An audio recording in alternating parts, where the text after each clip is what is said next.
कि सुनील और उसकी बीवी रीटा एक अच्छे और संपन्न परिवार से ताल्लुक रखते थे। एक दिन रीटा की भाभी उसके घर आती है। रीटा, तुझे तो पता है तेरा भाई कुछ नहीं करता, ऊपर से 2 बच्चों की जिम्मेदारी, बेटी भी बड़ी हो गई है। तू तो बुआ है, कुछ मदद कर सकती है तो कर देना। कहाँ पैसे हैं भाभी, बस समझ लो किसी तरह हम लोग भी दिन काट रहे हैं। 2 ही तो कार है और मेरी बेटी भी बड़ी हो रही है। अब उसके लिए कार लेनी है तो 10 लाख का खर्चा तो लग ही जाएगा। तभी वहाँ सुनील आ जाता है। अरे शशि, क्या है, तू हमेशा पैसों के लिए परेशान क्यों रहती है? वैसे क्या जरूरत थी बेटी की शादी इतने बड़े घर में तय करने की? अरे पैसे नहीं थे तो ऐसे ही कर देती कहीं शादी। इतने बड़े होटल में क्यों कर रही है शादी? लेकिन यहाँ तो मामला शादी का है, डेट तय है। दरअसल तेरे भतीजे के पीएफ के पैसे आने हैं, पर उसमें देर हो रही है। जैसे ही पैसे आ जाएंगे मैं तेरे अकाउंट में डलवा दूंगी। ठीक है, हम लोग सोचकर बताएंगे। तभी वहाँ भतीजा आ जाता है। फूफा जी, आप लोग ही मदद कर सकते हैं, वरना तो कैसे काम होगा समझ में ही नहीं आ रहा। मैं वादा करता हूँ जैसे ही पैसे आ जाएंगे मैं आप लोगों को वापस कर दूंगा। हाँ भाई, ठीक है। अब देख भाई, हमारे लड़के तो सारा दिन घर पर पड़े रहते हैं, ना कमाते हैं ना कुछ कमाने की इच्छा रखता है। लेकिन चल, ये ले, कितने पैसे चाहिए?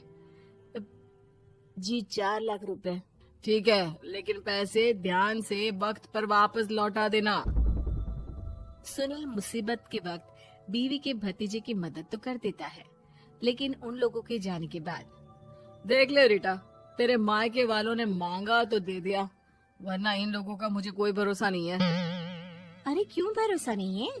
इससे पहले तो कभी इन लोगों ने आपसे मदद भी नहीं ली। हाँ, ली तो नहीं, लेकिन पैसे की किल्लत ही रहती है ना इन लोगों के पास। अरे ठीक है ना, नहीं लौटा पाए तो भतीजे के ससुराल से निकाल देंगे। सुना है बड़े घर में शादी हो रही है। सुनील और रीटा पैसे तो दे देते हैं, लेकिन अगले रोज ही। हाँ भाई साले साहब, क्या हाल है? ठीक हूँ जीजा जी। क्या बात है, सालों बाद आपका फोन, जरूर कोई बात होगी, बताइए ना। अरे वो तेरी बड़ी भाभी आई थी, बेटी की शादी कर रही है ना, तो पैसे लेने के लिए मैंने दे दिए 4 लाख। सोचा भाई किसी गरीब की बेटी की शादी हो रही है, पुण्य मिल जाएगा। अच्छा किया जीजा जी, उनका बेटा बहुत मेहनती है, जल्द ही लौटा भी देगा। वहीं रीटा भी फोन करके हर किसी को पैसे देने की बात करती है। रीटा की भाभी शशि के पास उसके भाई का फोन आता है। तूने सुनील से पैसा लिया है क्या? नहीं भाई, सिर्फ बात की है, बोल तो रहा है कि दे देगा। वो लोग मदद करने वालों में से नहीं है, और मदद कर भी दे लेकिन समाज में गा गा कर हालत बुरी कर देते हैं। अब गाने दीजिए ना भाई, मैं क्या कर सकती हूँ, मेरे पास कोई ऑप्शन भी तो नहीं है। बेटी की अगले हफ्ते शादी जो है।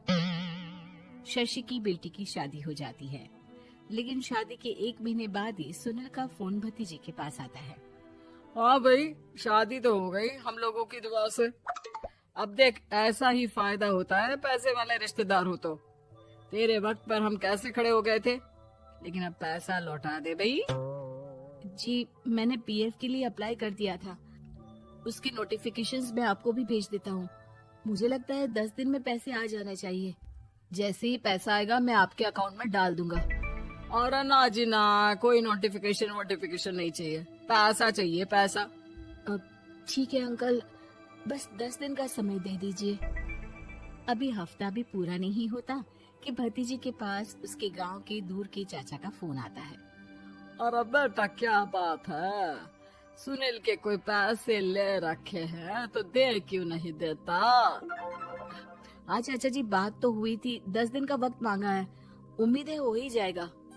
अरे फोन कर रहा है, रोज बता रहा था कि बेटी की शादी में मदद की थी। अब क्या है ना, भले ही शादी 10 दिन रोक देते, लेकिन सुनील से मदद नहीं लेनी चाहिए थी। याद है ना, मधु की मदद करके कितना बदनाम कर दिया था उसने पूरे घर को सोसाइटी में। हाँ चाचा जी, मैं भी यही सोच रहा था कि उन लोगों से मदद नहीं लेनी चाहिए थी। कई लोगों के फोन आ चुके हैं।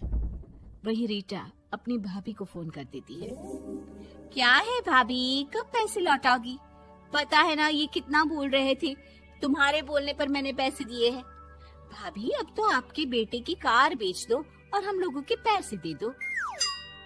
अरे लेकिन रीटा, बात तो 3 महीने की हुई थी ना, अभी तो 2 महीने भी नहीं हुए पैसा लिए, थोड़ा तो सब्र करो। नहीं नहीं भाभी, वैसे मेरा बेटा टिक्कू आ रहा है आप लोगों के घर रहने के लिए, उसको अच्छे से खिलाना पिलाना, समझी? भाभी को समझ में नहीं आता कि वो क्या करे। वो बेटे से बात करती है। अरे माँ, इन लोगों से मदद लेकर सच में बहुत बड़ी गलती कर दी।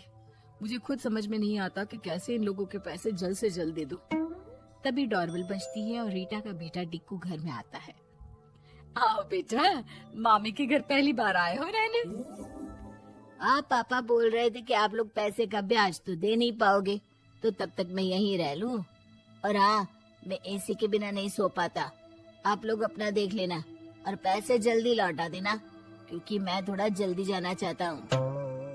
रीटा का फोन शशि के पास आता है। भाभी, पैसे कब तक दोगे? बेटे की विदाई के बाद शशि के घर का माहौल बिल्कुल बदल जाता है। वो हर वक्त बेटे से उसके पीएफ के पैसे पूछती, और पीएफ यानी कि सरकारी काम।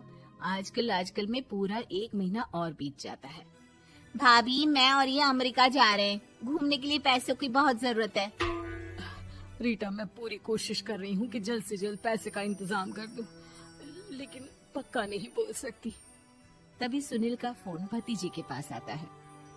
देख माना 3 महीने की बात हुई थी पैसे लौटाने के लिए, लेकिन अभी मुझे पैसों की काफी जरूरत है। मैं अमेरिका जा रहा हूँ, तो पैसे मैंने किसी से ब्याज में पकड़ लिए हैं।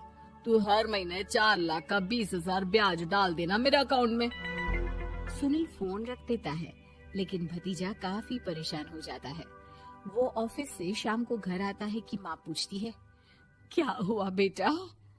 बेटा माँ को सारी बात बता देता है। माँ भगवान के सामने हाथ जोड़कर खड़ी हो जाती है और रोने लगती है कि तभी बेटे का मोबाइल पर मैसेज बजता है। माँ, पीएफ के पैसे आ गए। और वो ऑनलाइन ही सुनील के पैसे वापस कर देता है। भला हो भगवान का। लेकिन आज एक बात तो समझ में आ गई, मदद हमेशा उन लोगों से लो जो मदद के बदले आपसे मदद में दी गई रकम ही वापस लें, ना कि समाज में आपकी इज्जत।